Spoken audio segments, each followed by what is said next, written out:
Everyone, आज हम start कर रहे हैं 11th क्लास चैप्टर फर्स्ट, जिसमें हम इंट्रो देखेंगे कि हम क्या पढ़ने वाले हैं whole of year 11th class में। सबसे पहले जब हम अकाउंट के बारे में बात करते हैं तो अकाउंट होता क्या है। अकाउंट क्या होता है? कुछ नहीं, जो आपके पड़ोस में या आप जब अपने घर में कोई भी आपके पापा आपकी मम्मी कुछ भी सामान लेकर आते हैं तो वो क्या करते हैं, एक लिस्ट बनाते हैं खर्चे की, बनाते हैं ना, कि इतने की सब्जी आई या सिलेंडर आया या जो भी सामान लेकर आते हैं। उसी तरह जब एक दुकानदार, एक बिजनेसमैन होता है, वो भी क्या करता है, अपने डेली में जो भी उसने सामान बेचा है या उसने बेचने के लिए जो खरीदा है उसको जब वो लिखता है तो वो कहाँ पर लिखता है, अकाउंट में लिखता है। और यही क्या है, हमारी अकाउंटेंसी, कि उसको लिखना कैसे है उसको हम क्या बोलते हैं, अकाउंटेंसी। ये हम पढ़ क्यों रहे हैं, अब हम क्यों पढ़ रहे हैं ये भी हमें पता होना चाहिए। हम इसलिए पढ़ रहे हैं, जब हमने एक बिजनेस स्टार्ट किया, एक दुकान खोले, इंग्लिश बाबा बुक स्टोर के नाम से हमने एक दुकान खोले। क्या होगा, सबसे पहले कुछ बुक्स खरीदेंगे हम, कुछ क्या किया हमने, बुक्स परचेज की। जब भी हम बुक्स परचेज करेंगे, क्या एक बार में पूरा स्टॉक ले आएंगे, पूरा माल ले आएंगे दुकान पे? नहीं, हमें 2-3 जगह से, कभी दिल्ली से, कभी भिवानी से, कभी जयपुर से हमें क्या करनी पड़ेगी, बुक्स को लाना पड़ेगा। जब हम अलग अलग जगह से बुक्स को ला रहे हैं, क्या हमें याद रहेगा कि हाँ हमने कहाँ से बुक ली? नहीं रहेगा। तो हमें क्या करेगा, हम इनको एक बुक में लिखना स्टार्ट कर देंगे। स्टार्ट किया हमने बुक्स को लिखना कि हमने कहाँ से खरीदी। जब हम खरीद रहे हैं तो साथ में क्या होते हैं, हम बेच भी रहे हैं। जो बुक्स खरीदी हैं किस लिए खरीदी है, बेचने के लिए। बेचने को क्या बोलते हैं हम, सेल्स कर रहे हैं कस्टमर को। हजारों कस्टमर हैं हमारे, याद नहीं रख सकते कि किस किस को हमने कितने का माल सेल किया। चलो, हमने जो सेल किया उसके बदले में पैसे आ जाते हैं, लेकिन उनका क्या, जिनको हम उधार में माल बेचते हैं। हम सब पूरे जो हमारे पड़ोस में दुकान होती है, क्या आप सब पैसे देके खरीद कर लाते हो? नहीं, कुछ हम उधार में लेकर आते हैं और बोलते हैं कल या परसों आपके पैसे दे देंगे। और दुकानदार को वो सब याद नहीं रहता, उसके लिए वो क्या करता है, लिखना शुरू करता है। और उस लिखने को ही हम क्या बोल रहे हैं, अकाउंट। एडवर्टाइजमेंट करता है, टीवी पे ऐड आती है, कितना खर्चा लगता है, लाखों रुपए, करोड़ों रुपए, उसको वो लिखेगा कि इतना माल आया, इतना सेल किया, इतना इस चीज पर खर्चा हुआ, या मुझे कितना प्रॉफिट हुआ। ये सब चीजें देखने के लिए साल के अंत में कि मुझे कितना प्रॉफिट हुआ, मैं काम क्यों कर रहा हूँ। कोई दुकानदार, कोई भी का बिजनेस कर रहे हो, सर्विस कर रहे हो, क्यों करते हो?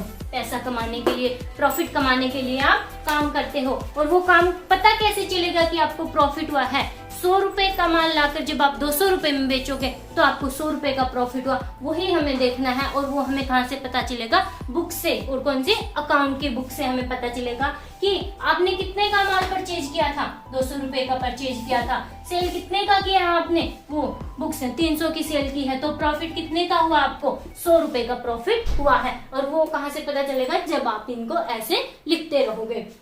उसके साथ साथ वो क्या देखेगा, व्हाट हैपन होल ईयर, आपके पूरे साल में उसके साथ क्या क्या हुआ, कितना परचेज, कितना सेल, कहाँ पर क्या क्या खर्चा हुआ। इलेक्ट्रिसिटी का बिल उसने दिया है, मेड को उसने दिया है, जो भी वो खर्चे करेगा वो सब उन बुक्स में लिखता जाएगा। इसलिए उसे अकाउंट्स आना जरूरी है। सिस्टमेटिक रिकॉर्ड, दूसरी बात, जब भी हम लिखते हैं पूरे सिस्टमेटिक तरीके से हम आगे लिखना सीखेंगे। अभी हमें नहीं पता कि कैसे लिखना है, कैसे परचेज लिखना है, कैसे सेल्स लिखना है, ताकि ऐसे माइनस करके हमें पता चले कि प्रॉफिट आए, वो हम सीखेंगे। सिस्टमेटिक कि अकाउंट्स को कैसे बनाते हैं, कैसे लिखते हैं, वो हम क्या सीखेंगे, हमारी 11th क्लास में सीखेंगे कि कोई भी दुकानदार अपने बिजनेस का प्रॉफिट कैसे निकालता है, कैसे उसको सिस्टमेटिक तरीके से रखता है। फाइनेंशियल पोजीशन, पहले तो ये वर्ड समझो कि फाइनेंशियल पोजीशन क्या होती है। कि जब एक साल खत्म हो रहा है या वो 1 महीने के बाद, जब भी उसकी इच्छा है, जब वो ये देखना चाहता है कि आज मेरे पास क्या है, उसको क्या बोलते हैं, फाइनेंशियल पोजीशन। टोटल एक प्रॉफिट होता है जो उसने लगाया, उसके मतलब 200 का खरीद कर 300 में बेचा, 100 रुपए का फायदा हुआ। और पोजीशन क्या होती है, ऑल ओवर उसके पास, मान लो स्टार्टिंग में उसने जब बिजनेस शुरू किया तो 2 लाख रुपए लगाए।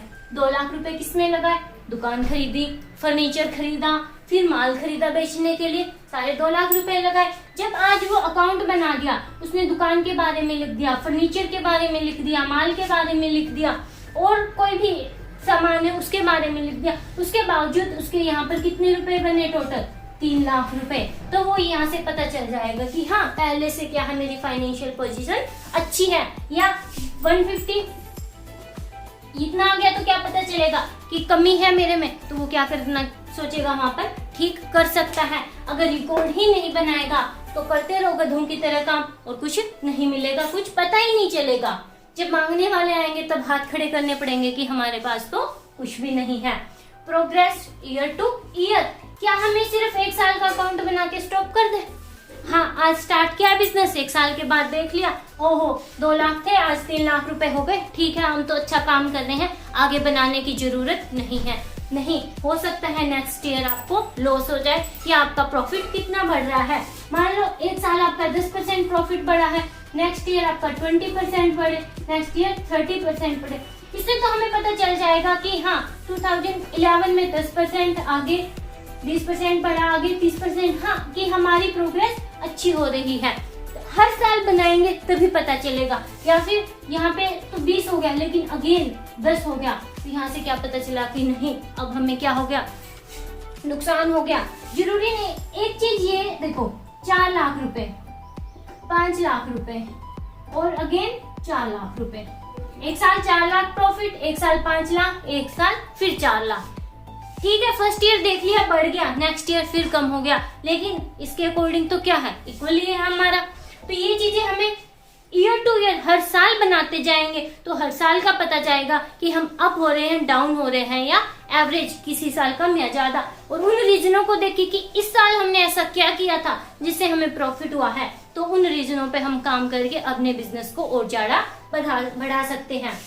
Error and fraud, error and fraud का हमने दिखा था कि उधार ये बंदा लेकर गया है, उसने पैसे अगर उधार लेकर गया है, कल देने का प्रॉमिस किया था, उसने पैसे वापस नहीं दिए, तो क्या पता चल जाएगा कि उस बंदे ने फ्रॉड किया है, पैसे नहीं दिए हैं। याद नहीं रहता कि किसने कितना देना था, लेकिन वहां से हमें पता चल जाएगा कि किससे नहीं आया पैसा। और एरर का भी अगर कोई गलत लिखा हुआ है वो भी हमें यहाँ से पता चल जाएगा कि ये गलतियां रही हमारी, इसलिए भी हमें क्या बनाने पड़ते हैं, अकाउंट बनाने पड़ते हैं। Provide information to other parties, हर कोई सिर्फ अपने मतलब के लिए भी अकाउंट नहीं बनाता, उसे दूसरों को भी दिखाने पड़ते हैं कि हमारा अकाउंट्स में इतने पैसे हैं, हम इतना लेन देन कर रहे हैं, हमारा बिजनेस। अदर पार्टीज कौन होती हैं? मान लो किसी से उधार में पैसा लिया है, पैसा मांगेगा, वो पैसा मांगेगा, अगर हम कह देते हैं नहीं भैया हम 1 महीने के बाद आपका पैसा दे देंगे, क्या वो मान जाएगा? नहीं, उसे क्या पता कि आप लॉस में हो या प्रॉफिट में। जब आप उसके आगे अपने अकाउंट कर देते हो, देखो हमारा बिजनेस प्रॉफिट में जा रहा है लेकिन आज हम कैश नहीं दे सकते, तो वो मान लेगा आपकी बात। लेकिन अगर उसको बुक ही नहीं दिखाओगे तो उसे कैसे पता चलेगा कि आप कितने प्रॉफिट में हो या लॉस में हो। अदर पार्टीज, लोन लिया हमने वो हो गए, या इनकम टैक्स पे करते हैं गवर्नमेंट को, वो भी क्या देखती है, आपके अकाउंट को देखती है कि इसका प्रॉफिट, इस बिजनेस का प्रॉफिट इतना है, और उसी अकॉर्डिंग हमें क्या करना पड़ता है, टैक्स पे करना पड़ता है। और कौन होते हैं, या हमें कोई भी अदर पार्टी, सप्लायर, माल देने वाले, उधार में माल खरीदना है किसी से हमें, तो उधार में माल क्यों देगा? जब उसे ये लगेगा कि ये बिजनेस ग्रो कर रहा है, बढ़ रहा है, आगे प्रॉफिट कमा रहा है, तो वो हमें उधार माल देने से भी नहीं चुकेगा, वो भी हमें माल दे देगा। तो इससे हमें पता चलता है कि अकाउंट हमारे लिए कितना जरूरी है। जब भी हम एक बिजनेस करेंगे हर तरीके से हमें किसकी, अकाउंट की जरूरत पड़ेगी अगर हमें अपना बिजनेस आगे चलाना है। हमने ये तो देख लिया कि हमारी अकाउंट्स की जरूरत क्या है, लेकिन अब हम आगे देखेंगे कि हमें काम कैसे करना है, कैसे हमें अकाउंट मेंटेन करने हैं, उसमें क्या क्या आएंगी, क्या उसकी विशेषताएं हैं, हमारे अकाउंट्स की क्या एट्रीब्यूट्स हैं। तो सबसे पहले accounting is an art as well as science, यानी अकाउंटिंग जो है हमारी आर्ट भी है और साइंस भी है। आर्ट क्या होती है, कोई भी चीजें बनाते हैं, जैसे कि कोई भी पेंटिंग बनाते हैं हम, वो चीजें क्या कहलाती हैं, आर्ट कहलाती हैं। यानी ये हमारी आर्ट है, कोई भी चीज इसमें हम क्या कर रहे हैं, अकाउंट्स बना रहे हैं, और किसके कुछ ना कुछ कॉन्सेप्ट होते हैं कि हाँ इस तरह डेबिट करना है या क्रेडिट करना है। और ये साइंस भी है। साइंस क्या होती है, हमारे कुछ प्रिंसिपल्स होते हैं, उसी बेस पे साइंस होते हैं, वही हमारी की ऐसे ऐसे करेंगे, इस केमिकल और इस केमिकल को मिलाएंगे तो हमारा ये केमिकल बनेगा। इसी तरह ही यहाँ पर हमारे अकाउंट में भी ऐसे ही कुछ प्रिंसिपल्स होते हैं, उसी अकॉर्डिंग हमें अपनी एंट्रियां या अपने अकाउंट मेंटेन रखने होते हैं।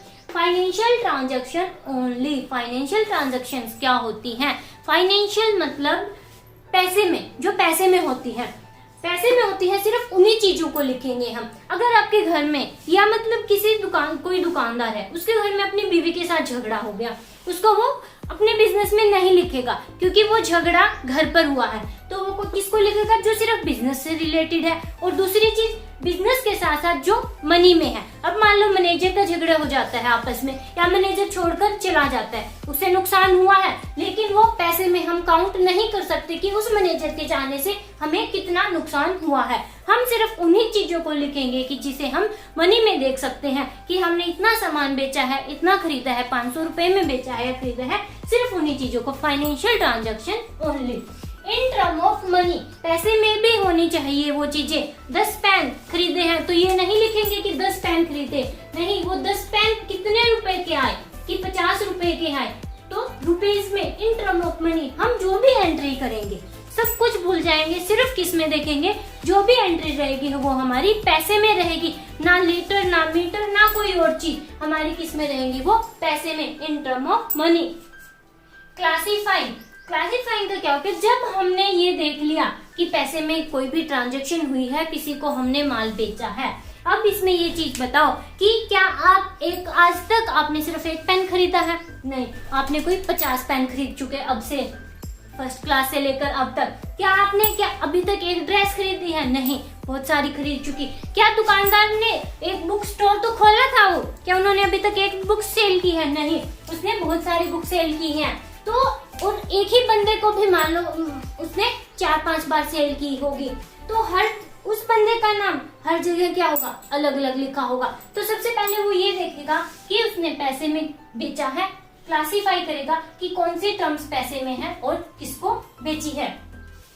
तो जो ये हमारी ट्रांजैक्शन है, सबसे पहले क्या होगा? हमारा ट्रांजैक्शन का एक सिंपल सा मीनिंग है लेन देन, कि कुछ या तो हमने लिया है किसी से, या हमने किसी को कुछ दिया है, या तो कुछ परचेज किया होगा, या कुछ आपने सेल किया होगा, इलेक्ट्रिसिटी ली होगी, या किसी कोई काम किया होगा। लेन देन, कोई भी लेन देन हुआ, और किस में होना चाहिए? मनी में। दो चीजें, सबसे पहले क्या होना चाहिए? लेन देन, दूसरी चीज क्या होनी चाहिए? मनी में। उसके बाद आता है जर्नल। जर्नल क्या होता है कि जब भी लेन देन हुआ उसको हमें क्या करना है? जर्नल में लिख देना है, एक सिंपल बुक में लिख देना है। कोई भी लेन देन होते ही तुरंत उस बुक, किसी बुक में लिखना, उसको क्या कहते हैं? जर्नल। और इसी वर्ड को यहाँ पर क्या कहते हैं? क्लासिफाई। सबको बांट देंगे हम। जर्नल में राम ने अगर 10 बार खरीदा है तो 10 बार राम की एंट्री होगी। आज राम ने खरीदा, राम की एंट्री, कल शाम ने खरीदा, शाम की एंट्री, परसों फिर राम ने खरीदा तो परसों फिर राम की एंट्री। इस तरह से एक बुक में बहुत सारी ट्रांजैक्शन हो जाएंगी, एक दिन में या एक महीने में। अब कल को राम पूछने आया, हाँ जी बताइए कितना पैसा देना है? हाँ जी देख के बताते हैं। देखने लग जाओगे तो 1 महीना तो उसको देखने में लग जाएगा। ऐसे काम नहीं चलेगा। जब भी ये बुक पूरी हुई हम क्या बनाएंगे? लेजर। लेजर में क्या करेंगे? राम ने अगर 10 बार सामान खरीदा है तो एक राम के नाम का क्या कर देंगे? हम अकाउंट बना देंगे। राम के नाम का अकाउंट बनाया और 10 बार जो भी उसने सामान खरीदा वो एक जगह पर लिख देंगे। और श्याम ने 5 बार खरीदा है तो श्याम के नाम का 5 बार का, यानी कि हर बंदे का अलग अलग अकाउंट बना देंगे, ताकि जब भी वो पूछने आए या हमें देखना है कि उस बंदे से कितना पैसा लेना है तो हमें एक बार में तुरंत पता चल जाए कि राम से कितना लेना है या श्याम को कितना देना है। अब ठीक है, हमने देख लिया कि राम से इतना लेना है, शाम को। सबके अलग अलग अकाउंट है, अकाउंट भी बहुत सारे हैं, ऐसे तो बहुत टाइम लग जाएगा ढूंढने में। अब क्या करेंगे हम? जो भी राम का टोटल बैलेंस आएगा, 10 बार माल खरीदा है 10,000 रुपए का, जो भी टोटल बैलेंस आया इसका 10,000 का, उसको हम कहाँ ट्रांसफर कर देंगे? ट्रायल बैलेंस शीट में। यानी कि राम का बैलेंस लिख दिया, शाम का, इसमें टोटल जो भी राम का टोटल रहेगा, राम, शाम, इलेक्ट्रिसिटी का बिल, कोई भी सर्विस ली है, कोई भी मैनेजर को कमीशन दिया है, सारी चीजें हम कहाँ लिख देंगे? फिर वहां पर ट्रायल बैलेंस में सबके अकाउंट का जो टोटल आएगा वो कहाँ पर लिख देंगे? हम ट्रायल बैलेंस में। उसके बाद ट्रायल बैलेंस में जो अमाउंट आएगा, trading profit and loss and balance sheet, ये क्या होता है, देखो नाम से देखो, ये चीज है प्रॉफिट और ये क्या है, लॉस। हाँ, कुछ प्रॉफिट लॉस के बारे में, हाँ जी प्रॉफिट लॉस, यहीं से वो देखेगा कि मुझे प्रॉफिट हो रहा है या लॉस। मैंने अभी बताया था आपको कि हम अकाउंट क्यों बना रहे हैं, ये देखने के लिए कि साल के अंत में हमें कितना प्रॉफिट लॉस हो रहा है। हाँ जी, यही देखना है कि कितना प्रॉफिट हो रहा है या लॉस, तो यहीं से हमें पता चलेगा कि प्रॉफिट हो रहा है या लॉस, क्योंकि सबके अकाउंट का टोटल अमाउंट हमने कहाँ पर डाल जाता है, बैलेंस शीट में। और यहाँ पर हम इनको क्या कर देंगे, बांट देंगे। देखेंगे यहाँ पे कि किससे कितना लेना है या किसको कितना देना है, और देखेंगे कि अगर ज्यादा लेना आ रहा है, हमारे पास ज्यादा पैसा आ रहा है और देना हमें सिर्फ 5000 है, तो क्या हुआ, 5000 का हमें क्या हो गया, प्रॉफिट हो गया। इस तरह से हम निकाल लेंगे प्रॉफिट हुआ है या लॉस हुआ है। बैलेंस शीट में क्या होता है, फाइनेंशियल पोजीशन। अभी बताई थी क्या होती है फाइनेंशियल पोजीशन। साल के अंत में हम ये देखेंगे कि हमें क्या पोजीशन है, क्या दुकान है, फर्नीचर है, जो स्टार्ट किया था हमें बिजनेस 2 लाख रुपए में, वो 2 लाख का है, बढ़ गया है या कम हो गया, वो हम कहाँ से देखते हैं, बैलेंस शीट से। फर्नीचर वगैरह सबकी डिटेल हम बैलेंस शीट में लिखेंगे। और इसी तरह हमारी ये क्या चलती रहेगी, समराइजिंग। क्लासिफाइंग मैंने क्या बताया, जर्नल में बांट देंगे सबको। समराइजिंग, सबको क्या कर देंगे, इकट्ठा कर देंगे, ट्रायल बैलेंस। इंटरप्रिटेशन की अलग अलग निकाल देंगे कि इतना प्रॉफिट हुआ, इतना लॉस हुआ, सब चीजों को अलग अलग कर देंगे। कम्युनिकेटिंग, ये भी बताया था कि अदर पार्टीज को भी बताना पड़ेगा कि हमारे बिजनेस में इतना प्रॉफिट हो रहा है या हमारे बिजनेस में इतना लॉस हो रहा है। और ये हम देखेंगे पूरी 11th क्लास में। हमें इससे ज्यादा और कुछ नहीं करना, हमें सिर्फ यही करना है। सबसे पहले ट्रांजेक्शन का हमें यहाँ पर आज ही पता चल गया कि कोई भी लेन देन होना है और वो किस में होना है, मनी में होना है। और दूसरी चीज जर्नल बनाना सीखेंगे। जर्नल के बाद लेजर बनाना, ट्रायल बैलेंस और प्रॉफिट एंड बैलेंस शीट। आज ही हम क्या बन जाएंगे, पूरे अकाउंटेंट बन जाएंगे, हमें सब कुछ आ जाएगा जैसे ही हमारी 11th क्लास कंप्लीट होगी।